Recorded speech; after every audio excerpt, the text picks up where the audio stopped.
الحمدللہ الذی کفا وسلام علی عبادہ الذین اصطفی اما بعد۔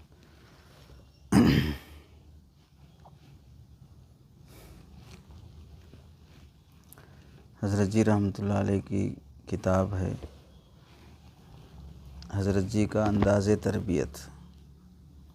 اس میں بعض باتیں تصوف اور سلوک کتاب سے بھی منقول ہیں۔ بیت اور سلوک سے متعلق کچھ سوال اور جوابات کا سلسلہ بھی سنایا جا رہا تھا جو حضرت جی رحمۃ اللہ علیہ نے نقل کیے ہیں۔ سوال نمبر 6، بیعت توبہ کا حکم کیا ہے؟ یہ فرض ہے یا واجب ہے؟ جو بھی سلسلے میں داخل ہوتے ہیں تو انہیں توبہ کے کلمات پڑھائے جاتے ہیں اور اسی سے بیعت کی نیت ہوتی ہے تو وہ سلسلے میں داخل ہوتے ہیں۔ تو اس بیعت کی شریعت میں کیا حیثیت ہے؟ جواب یہ ہے کہ بیعت نہ فرض ہے نہ واجب ہے بلکہ سنت ہے۔ یہ الگ بات ہے کہ اس سنت پر عمل کرنے سے فرائض زندہ ہوتے ہیں۔ اس میں دو چیزیں الگ الگ ہیں۔ ایک چیز ہے بیعت ہونا، دوسری چیز ہے اصلاح و تربیت کروانا۔ تو بیعت ہونا واجب نہیں ہے، اصلاح و تربیت کروانا واجب ہے۔ تو اگر کوئی کسی شیخ سے، کسی صاحب نسبت سے بیعت نہیں ہے لیکن اصلاحی رابطہ رکھا ہوا ہے کہ جو وہ بتاتے ہیں اس پر پوچھ کر چلتے ہیں، عمل کرتے ہیں اور سلسلے کی ہدایات کو 100% مانتے ہیں، تو یہ بیعت کے بغیر بھی اگر کوئی کر رہا ہے ٹھیک ہے، مقصود حاصل ہے اسے۔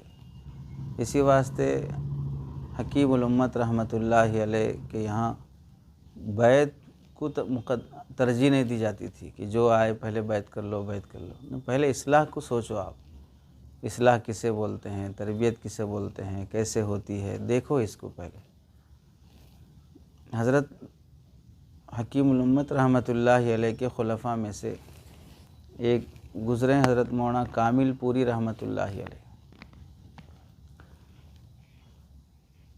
وہ حضرت سے اصلاحی رابطے میں رہے، جب احوال سناتے، خط لکھتے کرتے۔ تو ایک بار انہوں نے خط لکھا تو حضرت نے ان کو جواب میں اجازت اور خلافت لکھ کر دے دی۔ تو انہوں نے جواب میں لکھا کہ حضرت میں تو بیعت ہی نہیں ہوں آپ سے اور نہ کسی سے ہوں۔ تو حضرت نے فرمایا بیعت ہونا ضروری نہیں ہے، اگر بیعت کو ضروری سمجھتے ہو تو اب ہو جاؤ بیعت، پھر باقی اصلاح و تربیت ضروری ہے تو تم پر اعتماد ہے کہ تمہاری اصلاح و تربیت جس درجے کی ہمیں اطمینان چاہیے اس درجے کی ہے، تو اس واسطے اجازت دے رہا ہوں۔ تو بیعت نہیں ہے لیکن اجازت مل رہی ہے۔ تو مطلب کیا ہے؟ بیعت واسطہ اور ذریعہ ہے، اصلاح و تربیت یہ مقصود ہے۔ جیسے وضو یہ ذریعہ ہے نماز کا، مقصود نہیں ہے وضو، نماز مقصود ہے۔ ایسے ہی بیعت مقصود نہیں ہے، تربیت مقصود ہے۔ اب وہ تربیت میں داخل ہونے کے واسطے بیعت نہیں ہوں گے تو عام طور سے نفس کیا کرتا ہے، بہکاتا ہے کہ میں ان سے بیعت تھوڑی ہوں، اچھے لگے تو سن رہا ہوں بس ختم، جس دن دل جی اکتا جائے گا کسی اور کو سنیں گے، چھوڑ دیں گے ان کو۔ بیعت ہونے سے کیا ہوتا کہ ایک رشتہ بن جاتا کہ اب دوسری جگہ منہ مارنے کی، دوسری جگہ جھانکنے تانکنے کی، یہاں اچھا لگا وہاں چلے گئے، وہاں اچھا لگا ادھر چلے گئے، اس طرح کے خیالات پیدا نہیں ہوتے۔ تو آدمی ایک جگہ رہ کے تربیت کراتا۔ اس لیے بیعت کا اپنی جگہ پر درجہ ہے کہ وہ سنت ہے، واجب یا فرض نہیں ہے، لیکن اس بیعت کے نتیجے میں جو چیز حاصل ہوتی ہے حضرت فرماتے ہیں یہ اگرچہ کہ فی نفسی سنت ہے، لیکن اس سنت سے زندگی میں جو تبدیلی آتی ہے وہ فرائض کے درجے کی ہے۔ کئی فرض اس سے زندہ ہوتے ہیں، اس سنت کی برکت سے۔ تو عام لوگ جو بیعت سے اکتا جاتے ہیں یا بیعت کی حقیقت نہیں سمجھتے ہیں، ان لوگوں سے یہی کہا جائے گا کہ بھئی آپ کو کون بولا کہ بیعت ہونا ضروری ہے؟ لیکن انسان بننا تو ضروری ہے نا، تو آپ انسان بنو۔ آدمی بنو، اخلاق لاؤ اپنے اندر۔ تو ان اخلاق کو سیکھنے کی خاطر ہی بزرگوں کی صحبت میں آنے کے لیے کہا جاتا ہے۔ سوال نمبر 7، اگر کوئی آدمی یہ بیعت نہ کرے تو کیا حکم ہوتا ہے؟ جواب، اس سنت کی برکات سے محروم ہو جاتا ہے۔ حدیث پاک میں ہے، من تمسک بسنتی عند فساد امتی فلہ اجر 100 شہید۔ جس نے فساد امت کے وقت میں میری ایک سنت پر عمل کیا، اس کے لیے 100 شہیدوں کا ثواب ہوگا۔ بیعت کا درجہ جب معلوم ہوا کہ یہ سنت ہے، تو پھر جو آدمی رسول اللہ سے محبت کرتا ہے تو اسے چاہیے کہ وہ سنتوں پر عمل کرے۔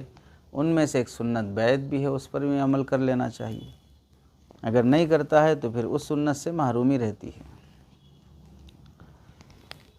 سوال نمبر 8، کیا ہر عالم اور صوفی یہ بیعت لے سکتا ہے؟ ہر عالم اور صوفی یہ بیعت لے سکتا ہے؟ جواب، جس طرح نبی کریم صلی اللہ علیہ وسلم نے سیدنا صدیق اکبر کو خلافت سپرد فرمائی، اسی طرح باطنی نعمت بھی منتقل فرمائی۔ اس طرح حضرت ابوبکر صدیق رضی اللہ تعالیٰ عنہ سے یہ سلسلہ آگے چلا، اور آج تک اولیاء امت میں نعمت سینہ بسینہ منتقل ہوتی چلی آ رہی ہے۔ پس بیعت صرف وہ شخص لے سکتا ہے جس نے کسی ولی اللہ کی صحبت میں رہ کر نعمت باطنی حاصل کی ہو اور ان بزرگوں نے انہیں اس کام پر مامور کیا ہو۔ جو آدمی از خود بیعت لینا شروع کر دے، اس کی مثال ٹپکے کے آم کی سی ہے جس کی نسبت کا پتہ نہیں ہوتا۔ بس ایسے شخص سے بیعت نہ کرنی چاہیے۔ تو اس میں یوں سمجھیے کہ جیسے اگر کوئی آدمی کسی کالج سے پڑھ کر ڈاکٹر نہیں بنا، ایڈوکیٹ نہیں بنا، صرف کتابیں پڑھ کر وہ ڈاکٹر یا ایڈوکیٹ بن گیا، تو کیا ہم اس سے علاج کرا سکتے ہیں؟ اس پر نہ کسی استاذ کا ہاتھ ہے، نہ کوئی سند ہے، اس کے پیچھے نہ کوئی اعتماد کے قابل ادارہ ہے، صرف یہ ہے کہ بھئی اسے نالج ہے۔ اس وجہ سے ہم اس کو اپنا ٹریٹمنٹ کرنے کے لیے، کیس لڑنے کے لیے اس کو اپنا بڑا بنا لیں گے تو آدمی گمراہ ہو جائے گا۔ اس کو اور اچھا سمجھیں تو پھر جیسے گوگل ہے، کتنا نالج ہے اس کے پاس، AI ہے، اس کے پاس کتنا نالج ہے۔ تو اب اگر کوئی آدمی گوگل کے ہاتھ پہ بیعت کر لے کہ بھئی جب میرے کو ضرورت پڑے آپ سے پوچھوں گا، آپ میرے جواب دے دیا کریں، AI کو بولیں کہ بھئی میں آپ کو اپنا شیخ بنانا چاہتا ہوں، میں اور آپ کا مرید بننا چاہتا ہوں، آپ میری اصلاح فرمائیں، تو AI آپ کا شیخ بن جائے گا۔ آپ میسیج کر دیں اسے اور بہت جلد رابطہ ہو جائے گا AI سے۔ وہ آپ کو اچھے اچھے مشورے بھی دے گا، اچھی رہبری بھی ڈانٹے گا بھی نہیں آپ کو، تنبیہ بھی نہیں کرے گا، بہت اچھے طریقے سے لے کے چلے گا۔ تو اب کیا اصلاح ہوگی اس طریقے سے؟ اگر کوئی آدمی اس طرح مصنوعی چیزوں سے اگر رابطہ کرے گا تو کچھ اصلاح نہیں ہوتی۔ ایسے ہی جو انسان کسی دوسرے انسان کے پاس رہ کر انسان نہیں بنا، تربیت ہی نہیں ہوئی، صرف پڑھ کر اسے نالج آ گیا کہ تصوف کسے بولتے ہیں، تربیت کسے بولتے ہیں، اسباق کیا ہیں، سلسلے میں کیسے چلتے ہیں، صرف پڑھ لیا، اب اس واسطے اپنے آپ کو شیخ سمجھ رہا ہے اور لوگوں کی بیعت کر رہا ہے اور سلسلہ چلا رہا ہے، تو ان کی مثال حضرت کی زبانی وہ ٹپکے کے آم کے ہیں۔ ٹپکے کے آم کا مطلب یہ ہے کہ بھئی یہ آم کون سے جھاڑ کا نہیں معلوم، آ گیا مارکیٹ میں، اب اس کو بعض رہتے ہو کچھ نام بھی رہتا ایسے آم کا جو کوئی خاص ذات کے آم نہیں ہوتے ہیں، اس کو دیسی آم یا کچھ بھی اس طرح بول رہے ہیں، دیسی آم کچھ اس طرح بول دیتے کہ بھئی یہ کچھ خاص ذات کا نام نہیں، اس کا جیسے ہر آم کا جیسے نام ہوتا ہے، حمایت ایک نام، فلاں ایک نام، اس طرح نام کے جیسے آم ہوتے ہیں ویسے بعض آم ہوتے ہیں اس کا کچھ نام ہی نہیں رہتا، دیسی آم بول کے بیچ دیتے اس، تو ویسے عام شمار ہوتے ٹپکے کے آم کہ بھئی اس کا کوئی خاص نام نہیں، کوئی برانڈ نہیں، کچھ بھی نہیں ہے، بس آ گیا مارکیٹ میں۔ اب جو کچھ بھی بدعات اور خرافات پر مشتمل سلسلے چلتے ہیں وہ سب سلسلے اسی ٹپکے کے آم کے ہیں، سب ان کا بیک گراؤنڈ ہے نہیں۔ وہ بھی لگاتے، نقشبندی لگاتے اپنے ساتھ، وہ بھی اپنے ساتھ قادری، چشتی، فلاں سب لگاتے، لیکن نہ کوئی رنگ ہے، نہ کوئی ڈھنگ ہے، نہ کوئی سلیقہ ہے، نہ کوئی سنت ہے، کچھ نہیں ہے۔ اس لیے ہر کسی کو بیعت کرنے کی اجازت نہیں ہوتی ہے۔ سوال نمبر 9، کیا کوئی عورت بھی یہ بیعت لے سکتی ہے؟ جواب، اس میں کوئی شک و شبہ نہیں کہ عورت ولایت کے اعلیٰ سے اعلیٰ ترین مراتب تک پہنچ سکتی ہے، مگر شریعت نے رشد و ہدایت کے منصب کی ذمہ داریاں اس کے نازک کندھوں پر نہیں ڈالیں، اس لیے کبھی کوئی عورت نبی نہیں بنائی گئی، گو کہ اسے نبیوں کی ماں ہونے کا شرف نصیب ہے۔ اللہ تعالیٰ نے منصب نبوت کا بوجھ مردوں کے کندھوں پر رکھا ہے، اس لیے انبیاء علیہ السلام کی وراثت بھی مرد ہی کے سپرد کی گئی، لہٰذا کوئی بھی عورت بیعت نہیں لے سکتی۔ تو شیخ تو بن سکتے ہیں، شیخہ نہیں بن سکتے۔ تو عورتیں کسی بزرگ کے ہاتھ پر بیعت ہوں، ان سے اپنا اصلاحی رابطہ کریں۔ عورتوں کو مریدہ اور سالکہ بننے کی تو اجازت ہے، لیکن شیخہ اور مرشدہ بننے کی اجازت نہیں ہے۔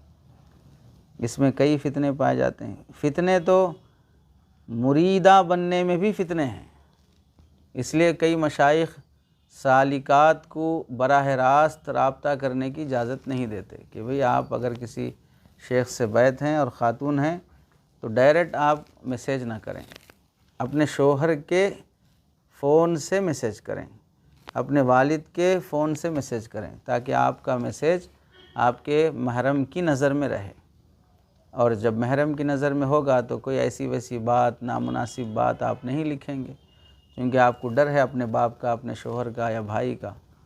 اور اس میں شیخ کی بھی حفاظت ہے، احتیاط ہے، ورنہ بہت سی مرتبہ بڑے بڑے مشائخ بھی اصلاح و تربیت کے نام پر گمراہ ہو چکے ہیں۔ حضرت حکیم اختر صاحب رحمۃ اللہ علیہ بڑی شخصیت گزری ہیں، آپ کے واقعات میں لکھا ہے کہ آپ کے ہی کسی خلیفہ نے رابطہ کیا، خط لکھا، اور کب خط لکھا کہ ان کے پاس ایک طالبہ پڑھ رہی تھی، پڑھتے پڑھتے تعلق قائم ہو گیا، پھر وہ بیعت ہو گئی، سالکہ بن گئی، اور سالکہ ہوتے ہوتے پھر اب اس پر عشق آ گیا، اب اس سے نکاح ثانی کرنے کا شوق اور خیال پیدا ہو گیا۔ لڑکی کے ماں باپ بھی آ کر درخواست کر لیے کہ آپ ہماری بچی سے نکاح کر لیں، اور یہ خلیفہ صاحب بھی تیار ہو گئے اور رشتے کی پوری بات ہو گئی۔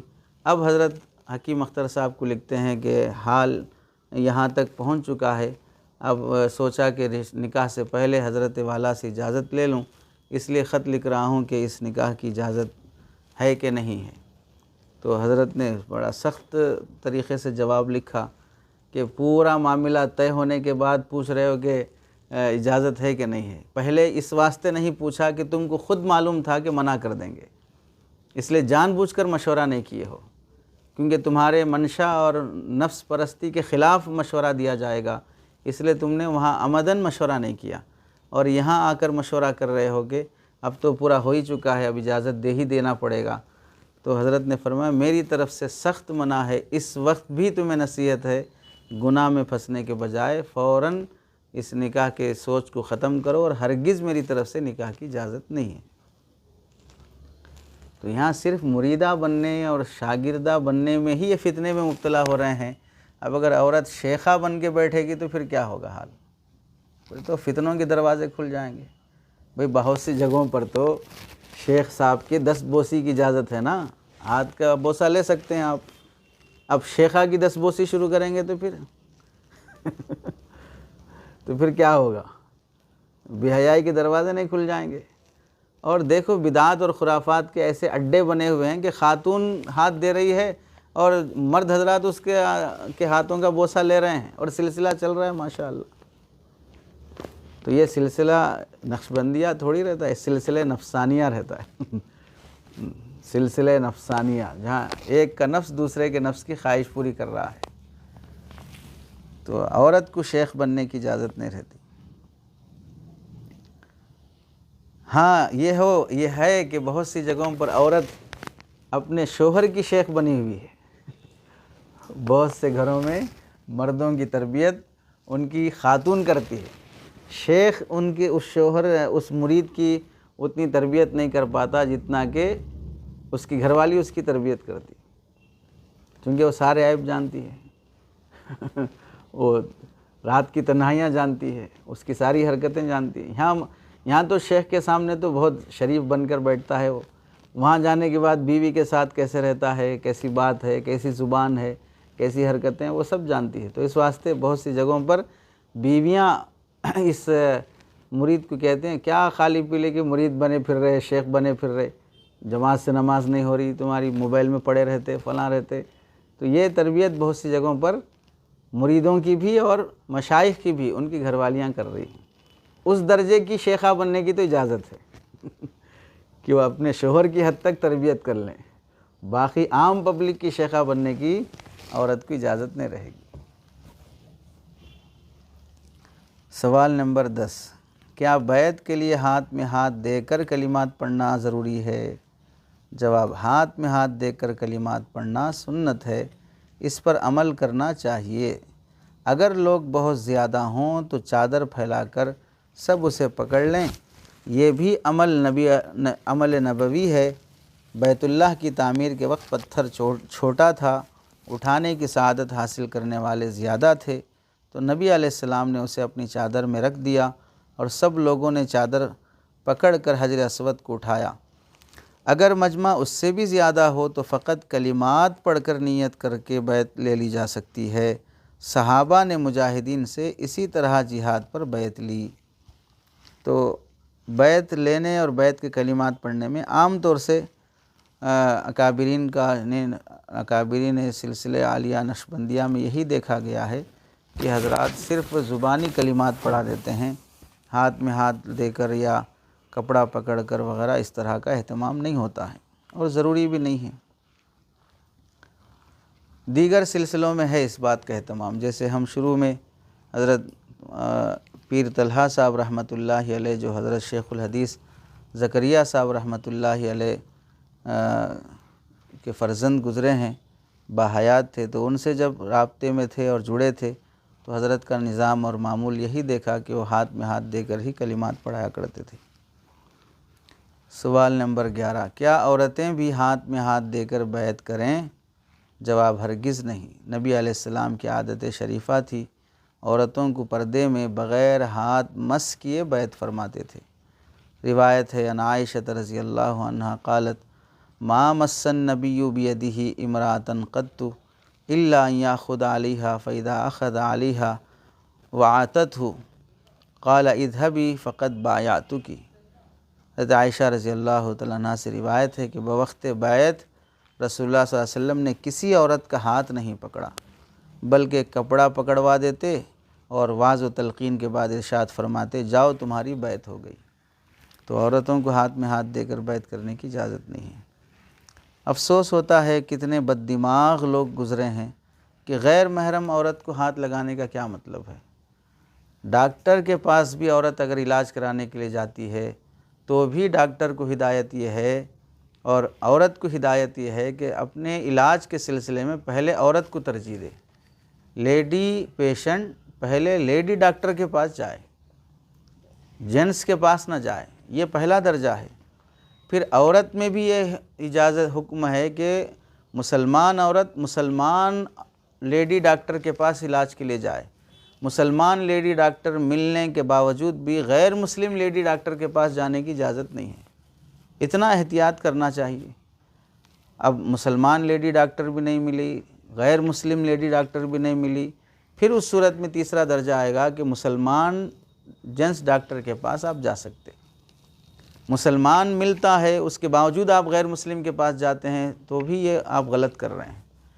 اور پھر مسلمان ڈاکٹر کو ہو یا مسلمان لیڈی ہو یا مسلمان جینس ڈاکٹر ہو، ان دونوں ڈاکٹروں کو ہدایت یہ ہے کہ جب تم ہاتھ لگائے بغیر لیڈی پیشنٹ کے جسم کے اس بیماری کو دیکھ سکتے ہو، ہاتھ لگائے بغیر، تو ہاتھ لگانے کی اجازت نہیں ہے۔ صرف اتنا دیکھ کر تم سمجھ جاؤ، وہاں ہاتھ لگانا کیا ضروری ہے۔ اور پھر دیکھنے میں یہ حکم ہے کہ یہ خاتون اس پیشنٹ کے سامنے جسم کا اتنا ہی حصہ کھولے گی جتنے حصے میں درد ہے، جتنے حصے میں مرض ہے۔ اس میں بہت تماشے کرتے ہیں، بدتمیزی کرتے ہیں نوجوان حضرات بھی کہ جیسے بعض مرتبہ یہاں انجیکشن کے بجائے کمر کے پاس بھی انجیکشن لگایا جاتا ہے، تو اس میں کتنا سطر کھولنا چاہیے اس کا بھی لحاظ نہیں رکھتے۔ جتنے حصے کا سطر کھولنے کی اجازت ہے اتنا ہی کھولنا چاہیے بس، اس سے زائد کھولنا بھی منع ہے، اور اس سے زائد ڈاکٹر کو دیکھنا بھی منع ہے، یعنی وہ بھی ناجائز ہے، یہ بھی ناجائز ہے۔ تو جسمانی بیماری میں جیسے یہ درجے ہیں احتیاط کے، روحانی امراض کی تربیت میں بھی اسی طرح کے اور زیادہ محتاط درجے رہیں گے، چونکہ وہاں پر اگر کوئی ڈاکٹر کسی لیڈی کو ہاتھ بھی لگا دیا تو بھی اتنی بدنامی نہیں ہوتی، یہی بولتے ہوئے میرے دیکھنا تھا بیماری کیا ہے، مرض چیک کرنا تھا اس واسطے لگایا، تو وہاں کوئی بدنامی نہیں ہوتی۔ لیکن سلسلوں میں اگر کوئی شیخ کسی سالکہ کو ہاتھ لگایا تو ظاہر سی بات ہے کہ سلسلے بدنام ہو جاتے ہیں، اور اس کے علاوہ لگانا جائز بھی نہیں ہے، اور تم تربیت کرنے کے لیے بیٹھے اور خود ناجائز کام کر رہے ہو، خود کیسے ہاتھ لگا سکتے ہو؟ تو اس واسطے کسی شیخ کو اپنی سالکات کو ہاتھ لگانے، مصافحہ کرنے، دست بوسی کی اجازت دینے کسی بھی صورت میں جائز نہیں ہے۔ جہاں یہ طریقے چل رہے ہیں وہ سب ناجائز اور حرام ہیں۔ افسوس کی بات یہ ہے کہ لوگ اس کے باوجود بھی ایسے سلسلوں کو سلسلہ مانتے ہیں، ایسے لوگوں کو شیخ مانتے ہیں جو حرام کے مرتکب ہیں، وہ کیا خاک کسی کی تربیت کر پائیں گے۔ اور اس سے زیادہ افسوس کی بات یہ ہے کہ جہاں ان سلسلوں کو چلانے میں پاکیزہ شخصیات گزری ہیں، ان پر بلا وجہ اور خواہ کی تہمتیں لگاتے ہیں کہ فلاں بزرگ شیخ کے فلاں بزرگ عورت کے ہاتھ لگا کر بیعت کرتے ہیں، اور تنہائی میں خواتین سے پیر دباتے ہیں، خدمت کرتے ہیں۔ یہ ساری تماشے جو ہے بدعات اور خرافات والے کرتے ہیں، وہاں تو کچھ منہ نہیں کھلتا، وہاں کچھ جا کے پابندی نہیں لگا سکتے۔ اور جو مشائخ بہت محتاط طریقے سے زندگی گزارتے ہیں اور گزار کر گئے، ان کو بدنام کر رکھا ہے کہ بھئی وہ بزرگ ایسے تھے ویسے تھے، بلا وجہ کے ٹانگ کھینچنے کے پیچھے پڑے رہے۔ سوال نمبر 12، بچوں کی بیعت کا کیا جواز ہے؟ جواب، مسلم شریف کی روایت حضرت عبداللہ ابن زبیر رضی اللہ تعالیٰ عنہ کو بیعت کے لیے لایا گیا، اس وقت ان کی عمر 7-8 سال کی تھی۔ معلوم ہوا نبی اکرم صلی اللہ علیہ وسلم ان کو اپنی طرف متوجہ دیکھ کر مسکرائے اور پھر بیعت کی۔ تو 7-8 سال کے بچے کی بھی بیعت اللہ کے نبی علیہ السلام کا لینا ثابت ہے، تو بچوں کو بھی سلسلوں میں داخل کرانا چاہیے۔ نمبر 13، کیا غائبانہ بیعت بھی کی جا سکتی ہے؟ جس طرح نبی علیہ السلام نے صلح حدیبیہ کے موقع پر درخت کے نیچے صحابہ کرام سے بیعت لی تھی، تو اس وقت حضرت عثمان غنی رضی اللہ تعالیٰ عنہ کو بھی غائبانہ بیعت میں شامل کیا، حالانکہ وہ تو اس وقت مکہ مکرمہ میں تھے، لہٰذا غائبانہ بیعت کا ثبوت ملتا ہے۔ تو بیعت ہونے کے لیے شیخ سامنے ہونا ضروری نہیں، آن لائن بھی کسی سے بیعت ہونا ہو تو ہو سکتے ہیں۔ سوال نمبر 14، کیا خط کے ذریعے یا ٹیلی فون پر بیعت کی جا سکتی ہے؟ جی ہاں، جب غائبانہ بیعت ثابت ہے تو خط کے ذریعے بیعت اسی میں شامل ہے، ٹیلی فون کے ذریعے بیعت تو بدرجہ اولیٰ جائز ہے۔ سوال، کیا ایک وقت میں کئی حضرات سے بیعت کی جا سکتی ہے؟ جواب، نہیں، ایک وقت میں ایک ہی شیخ کے ہاتھ پر بیعت کرنی چاہیے۔ جگہ جگہ بیعت کرنے والے کی مثال حضرت بعض مرتبہ چٹکلے لیتے ہیں، فرمایا جگہ جگہ بیعت کرنے والے کی مثال چمچے کے مانند ہے، جس طرح کے کھانوں میں ڈوبا رہتا ہے مگر ذائقے سے محروم رہتا ہے۔ چمچہ جو ہے وہ برتن میں رہتا نا، گوشت کے برتن میں، سالن کے برتن میں اور چکھنے کے برتن میں، سب جگہ چمچہ رہتا، لیکن اسے کچھ بھی مزہ نہیں آتا، اس سے لوگ لے کے ڈال لیتے رہتے، کھاتے رہتے مزے سے، چمچے کیا مزہ آتا۔ تو ایسے ہر جگہ بیعت ہونے والے اس چمچے کی طرح ہے، اس کو کچھ بھی مزہ نہیں آتا، یعنی اسے ایک پیسے کا فائدہ نہیں ہوگا۔ اس واسطے ہر جگہ بیعت نہیں ہونا چاہیے، ایک ہی جگہ پر۔ ایک دستگیر محکم گیر، ایک ہاتھ پکڑو مضبوط پکڑو۔ چلیے، یہ کچھ سوالات تھے بیعت سے متعلق۔ اللہ تعالیٰ عمل کی توفیق نصیب فرمائے۔